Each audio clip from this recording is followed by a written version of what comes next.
Good afternoon friends. तो आज हम देखेंगे कि लैंड और बिल्डिंग के मेथड्स में related to IBBI examination depreciation अगर किसी का निकालना है तो किसी बिल्डिंग की डिप्रिसिएशन निकालनी है तो उसके लिए क्या क्या देखना होगा मुझे, किस किस मेथड से हम लोग डिप्रिसिएशन किसी बिल्डिंग का या लैंड का निकालते हैं।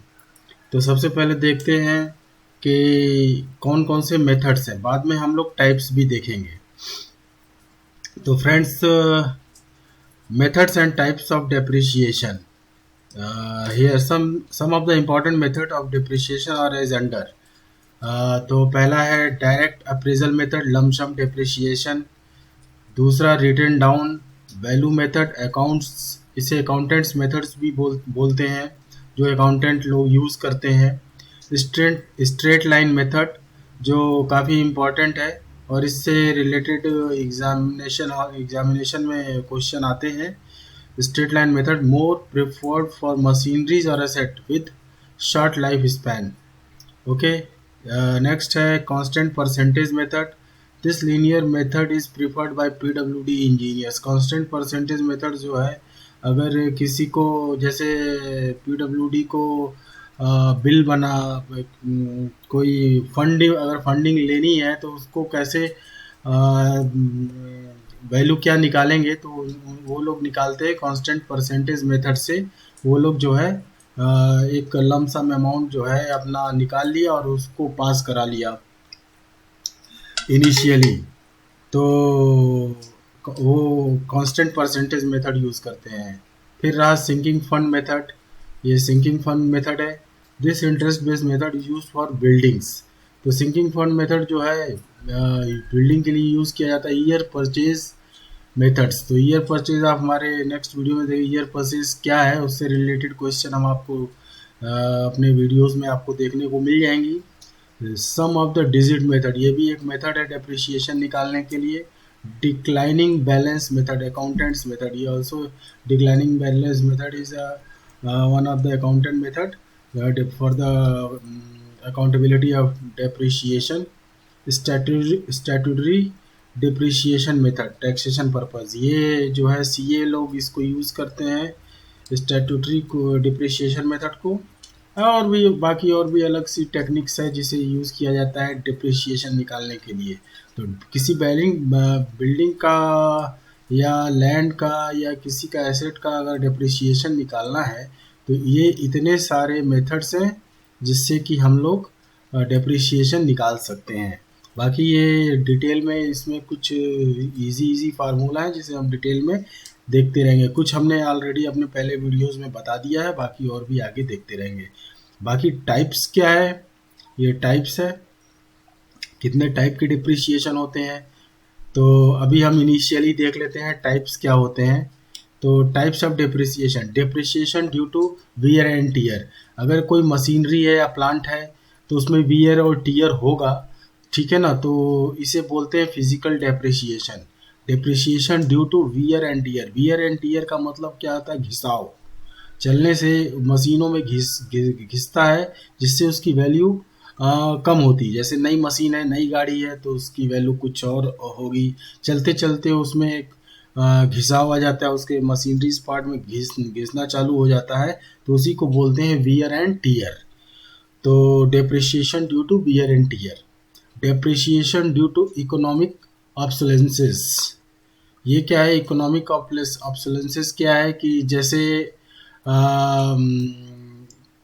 रिफॉर्म हुआ, ठीक है, इंडिया में, या कुछ भी इकोनॉमिक की वजह से कुछ अगर कोई चीज़ हट जाती है तो उसे बोलते हैं डिप्रिसिएशन ड्यू टू इकोनॉमिक ऑब्सोलेंसेस। इसे भी हम डिटेल में आपको हम बताएंगे कि क्या है, सारे इन सारों को मैं डिटेल में आपको बताऊंगा क्या है। अभी टाइप्स ऑफ डिप्रिसिएशन आप बस इतना जान लीजिए कितने टाइप्स के हैं, क्योंकि बहुत तेज ले चलेंगे तो आप लोगों को समझने में दिक्कत होगी। तो अप्रेजल ड्यू टू फंक्शनल ऑब्सोलेंसेस, तो ये क्या है, फंक्शनल ऑब्सोलेंसेस क्या है, उसकी वजह से डिप्रिसिएशन होता है, किसी भी चीज़ में डिप्रिसिएशन होता है, ठीक है ना। डिप्रिसिएशन मीन्स घटाव, कि पहले मान लीजिए 10 रुपया था, बाद में उसकी वैल्यू हो करके डिक्लाइन हो करके वो 6 रुपया रह गई, फिर और डिक्लाइन हुई तो फिर 4 रुपये रह गई।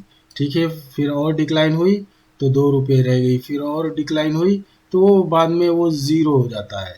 ओके, तो डेप्रिसिएशन ड्यू टू टेक्नोलॉजिकल ऑब्सोलेंसेस, ठीक है ना।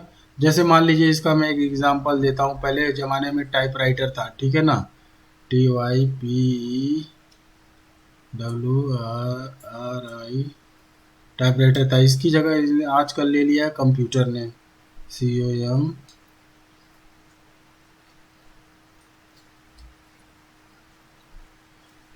तो टेक्नोलॉजिकल पहले टाइपराइटर यूज़ किया जाता था, बाद में कंप्यूटर यूज़ करने लगे। तो ये सारे डिप्रिसिएशन कितने हैं और उसके टाइप्स ऑफ डिप्रिसिएशन और मेथड्स, क्या मेथड्स है और टाइप्स क्या है, तो ये सारे मेथड्स है, इनको नोट कर लीजिए। ये काफ़ी इंपॉर्टेंट है, आपको वैसे भी जानना चाहिए। अगर किसी भी एग्ज़ाम में नहीं पूछा जाता है तो भी ये आपको जानने के लायक है। तो दोस्तों, इस चैनल को सब्सक्राइब कर दीजिए और लाइक कर दीजिए। और मैं ऐसे ही आपको छोटे छोटे वीडियोस सिविल इंजीनियरिंग से रिलेटेड अभी इनिशियल चल रहा है, लाता रहूँगा। बाद में हम इसी के माध्यम से हम काफ़ी डिटेल में हर एक चीज़, हर एक पार्ट्स सिविल इंजीनियरिंग का बहुत बहुत बहुत डीप नॉलेज जो है हम आपके साथ शेयर करेंगे। धीरे धीरे हो सकता हो मेरी कम्युनिकेशन थोड़ी ठीक ना हो, कोई बात नहीं। ज्ञान मिलने से मतलब है। तो अभी आप ये देख लीजिए, methods and types of depreciation. Land और बिल्डिंग में क्या, लैंड बिल्डिंग या किसी भी चीज़ में क्या डेप्रिसिएशन क्यों क्यों होता है, कैसे कैसे होता है, ये आप देख लीजिए। डेप्रिसिएशन का मतलब होता है घटना, वैल्यू कम होना। वैल्यू कम होना बताया, मैंने बताया, जैसे ₹10 है वो घट के 6 रुपया हो गया। मतलब कोई भी सामान आपने 10 रुपये की ली, उस सामान को अगर आप मार्केट में बेचने जाएंगे कुछ दिनों के बाद तो वो 6 रुपये की हो जाएगी, कुछ सालों के बाद। फिर कुछ और सालों के बाद जाएंगे बेचने तो वो 4 रुपये की हो जाएगी, फिर कुछ और सालों के बाद बेचने जाएंगे तो वो 2 रुपये की रह जाएगी। ठीक है, बाद में जीरो, उसकी वैल्यू ज़ीरो ही हो जाएगी। ठीक है ना, तो ये टाइप्स हो गए। ओके फ्रेंड्स, नमस्कार, धन्यवाद।